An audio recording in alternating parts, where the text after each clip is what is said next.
Hello all, welcome to a tutorial by Homestyle Customs. You can find all of our products at homestylecustoms.com. We make laser ready cut files for laser machines, specifically for Glowforge.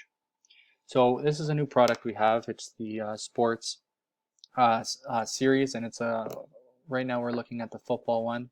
There's 3 football ones in total, and I'm just going to take you through some of the steps that that should be used to customize these files and to personalize them with names and numbers and logos. I've been getting a lot of requests for custom work, and even some of my custom files, people are asking a lot of questions on how to do it, even after following a video.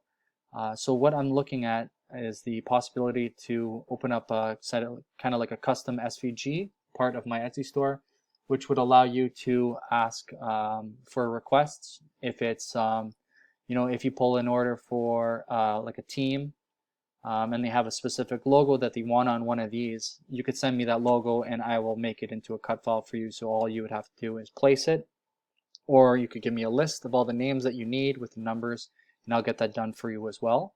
So it's really only you would just have to import it and print. So that will be up on my Etsy store. If you don't see it on there, just shoot me a message and ask me for the details. But that's all stuff that I'm working on.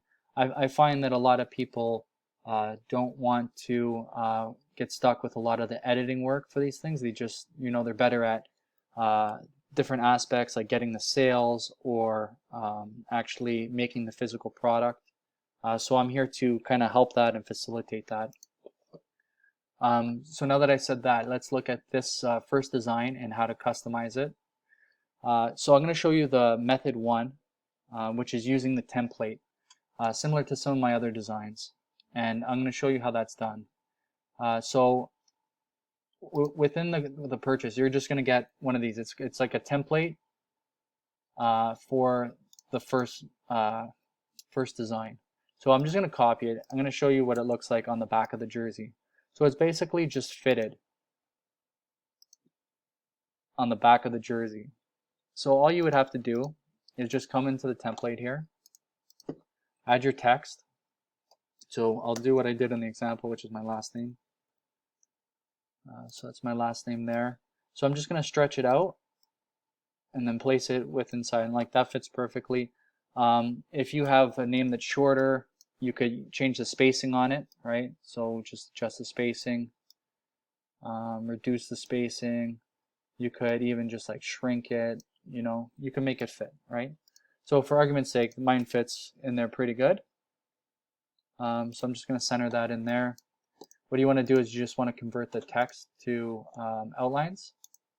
So once you do that, you go to the top, type, and then you can drop down, hit outlines, and then that's going to convert this into an object instead of text. Okay.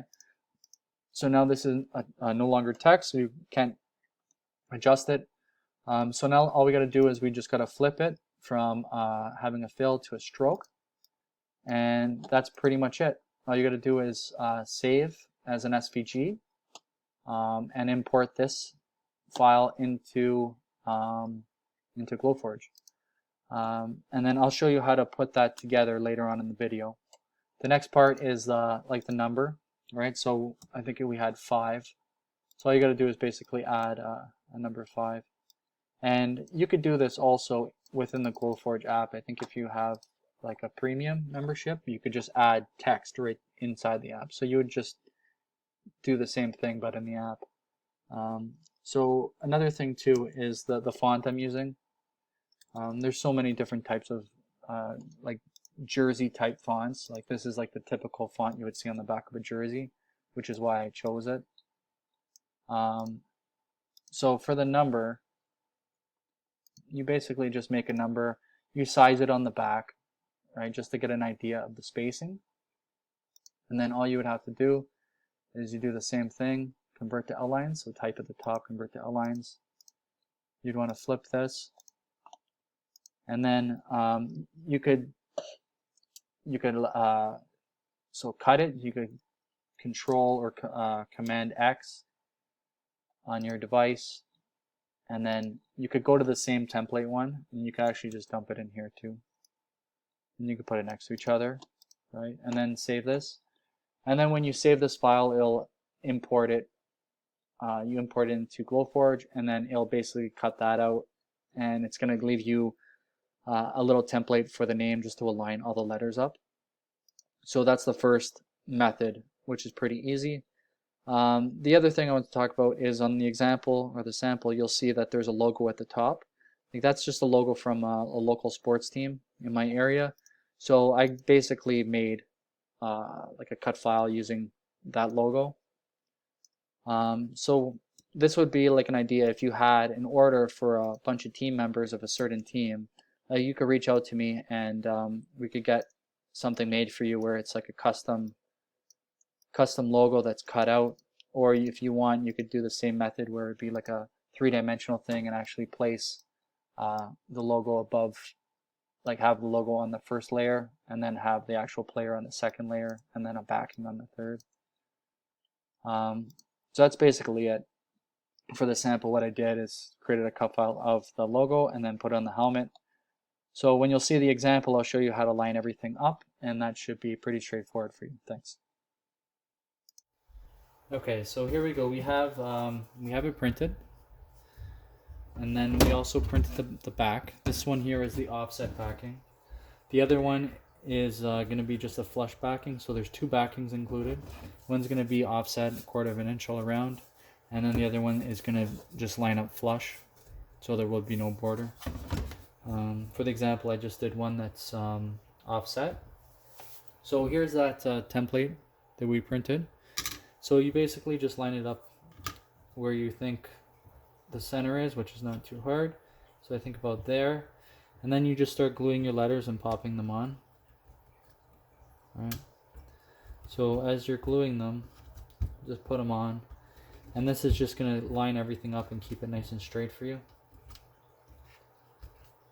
And it's also going to give a cool effect too.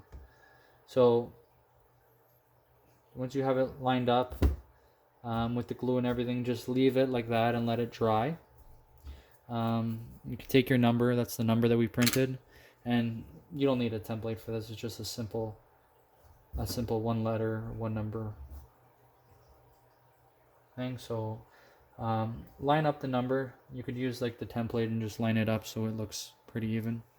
And then once it's dry and everything, just lift up the top, and then there you go. It's like nice and lined up, and it gives like this cool 3D effect. So now you have 3 layers, and that's how you do method 1. So this is method number 2 on how to customize the sport signs.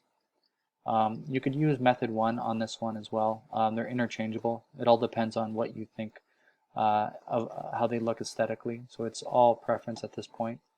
So for my sample photo, you'll see that there's a number here. So what we'll do is we're going to add a number to that space. So like before, do the number 5, and I'm just going to choose a better font. We talked briefly about fonts. You can find a ton of them on all the different font sites. This one's called Jersey M54. So what we want to do is we want to just place the number in there, and you just want to scale it until you think it looks good. So I think right there is pretty good. So what we're going to do is we're now going to convert this text into an object. So we want to create outlines. So go to the top, type, go down, create outlines, and now you're converting this text now into an object. So let's go ahead and we'll swap these. So now you're just basically taking out the fill and adding a stroke. So we want to hold a shift and click the outside circle that it's sitting in. So now that you have both selected, you just want to go to your Pathfinder tool, and it's going to be this one where it's going to be the minus front. So if you click that, it's just going to attach the 5 to the overall design. So now that we have that there, we can move on to the name here. And this part's a little tricky if you use this method, depending on what font you choose. So I'm going to go ahead and put my last name again before. Let's just scale this and make it look pretty good in the space. You could also, fool around with it, like you can increase the spacing between the letters, which I kind of like to do a bit depending on the font. And you could play with the proportions a little bit. I wouldn't go too extreme or else it starts looking weird. I think we're good right around there. So this method here requires a little bit more skill within Illustrator or Silhouette. So let's swap this. So it's just outlines, or sorry, just stroke, and now we're going to convert this to outlines. So if you go up to the top, type, create outlines. So now the issue becomes when you cut these, some of these letters have an inside part to them. So the D, the R, and the Q. So when you cut the D out, you're going to lose the inside unless you go back and glue it in after, which can be a pain. So I'm just going to show you quickly on how to make the inside part attached to the overall design. So let's go ahead and ungroup the name. So object, ungroup.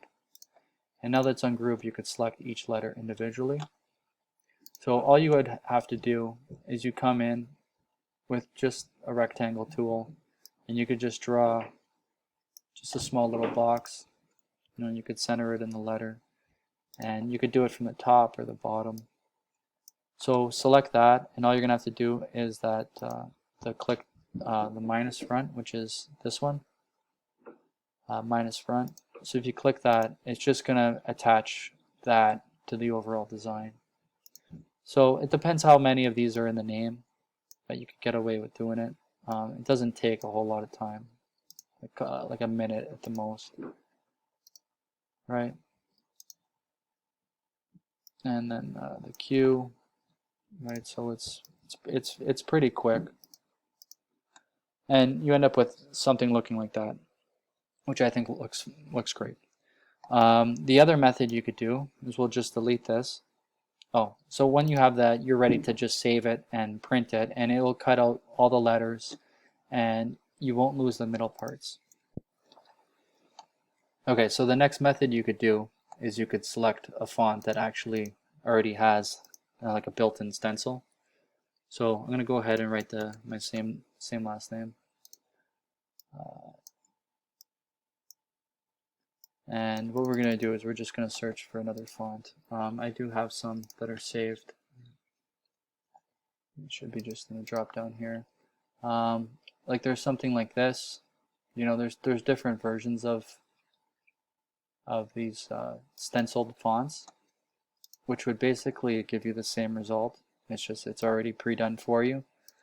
You would have to search around for one that fits perfectly for you, that works. But it's the same thing basically. So I just flipped the fill to the stroke, and then we could go ahead and we could change it to outlines. So type, drop down, convert to outlines, and there you go. Like when you import that, when you save this and import that, it's going to cut out. You're not going to lose any of the inside portions of the letters. If you do the method 1 on this, you could achieve the same thing, but you're going to have the raised letters on the front of this, which is nice as well. So it's completely up to you on the method you want to go. There is also a template for the front of this included as well if you wanted to do method 1. Or the other alternative is if you're looking or you have a lot of these to do, you don't have the time, please feel free to reach out to me, and I will have some pricing on some custom options for you if that's the route you want to go. Okay, next will be the next design. So this is what the second method looks like, just up close. You could see that little connection point in the different areas that we added it. So depending on the name and how many points, it's a pretty quick operation, and that's basically the results. The other result would be method 1, which is a raised letter just on top of the first layer here. I'm going to quickly show you how to customize the third design here. So this is basically going to act the same way as a split monogram does. So first thing we want to do is we want to hit our type tool here, and we just want to add some font. So I'm going to use my last name, so de Klerk. So now we have our name, we could select the font that we want. You could pretty much use anything. I've been using this Jersey font that I think looks pretty cool on the sports stuff. So what I just did there was I just quickly rotated it, and then you just want to make it the correct size where it just overlaps each line here. Okay, so I'm going to make it a little bit bigger here, so that looks like it's overlapping on each side. And you could be very precise with this, as precise as you like. Next is, if you want to fill the area, you can just increase the spacing. So it's just the tracking, so we could increase that as one option, or you could actually stretch the font. This kind of makes it lose its proportions, but you could find a balance that works for you. So I think that's going to look pretty cool. Just center it. And then once you have that, now we want to convert this text to outlines. So you go to the top here, it's under type. So drop down type menu, create outlines, and then that's going to convert it from text into an object. And then when you have this, all you want to do is you want to remove the fill and you want to add the stroke. So you just swap that like so. And then we're going to have something that looks close to this. So now what you want to do is you want to select both outside objects and then the text in the middle, which is now an object as well. So once you have the three, all you have to do is go here to unite, and then that's going to attach everything and it's going to make it one object. Okay. When you get to this part here, what I like to do, and I would recommend, is I would turn this change the color to blue. You could change to whatever you like. I use blue as the release cut. So what that's going to do is you could now organize your cuts. So you can make the release cut last in the order. So Glowforge is going to cut all the black, which is all the inside parts. And then when that's done, it's going to cut all the blue lines as a release cut. So if you don't do that, Glowforge may cut the outside first, and then if your wood is like kind of warped or something, it may cause your wood to drop in a bit, and then it might have a little bit of trouble getting to some of these inside cuts, or they won't be perfectly straight like the design. So I'd recommend doing that. And then once you're at this point, you're ready to import or save it as an SVG and import into Glowforge. I went a little bit further and I added a number to my example, and I'll show you that example after this video. So I just add some more text. I like the number 5, so I have the number 5 in there. So same thing again, you just want to go to create outlines, just like before, and you want to flip it, and then that's going to actually make a cut into the football where it's going to be a cut out number 5. The other option would be to actually keep this off the design, and it would cut a 5 out in your wood, and then you could take that solid wood and actually paste it in this spot here. And we kind of talked about the two methods you could do. I kind of like how this looks where it's cut in, because some of this has that depth to it as well. Then also in my example, I have a logo, and I just created this logo beforehand. It's just a logo from a local team here in my area. And if you guys get orders for team orders, things like that, and you want to add a logo, you can message me and I can make something like this for you or for the team, and you could customize every player's with the same design here. The other alternative to making like an actual cutout logo would be to make an engraving, and the engravings are a lot easier to make. They just take a lot more time to cut, but they still look as great. So two different options if you want to add a team logo. If you don't, by all means, like, you don't have to. You could just, move the 5 up, and then you got 5, your last name. You could even add like the player position depending on what you wanted, or you could cut out some letters and paste them on. like a QB for quarterback, number 5, and then the player's last name. Either way, it's fully customizable. So that's the tutorial. What I'll do is I'll show you a quick video of how this looks when it's all completed. Thanks for watching. The third design that we just looked at, so you can see that everything's joined. So it's like a split monogram, and then that's the number that's cut out, right? And there's other options for that as well. Like I said, you could engrave this, or you could actually add a physical number right on top. And that's the cutout logo, which you also have the option if you want to cut it out somewhere separate and put it on, or you could engrave it. Totally up to you guys. There you go. Design number 3.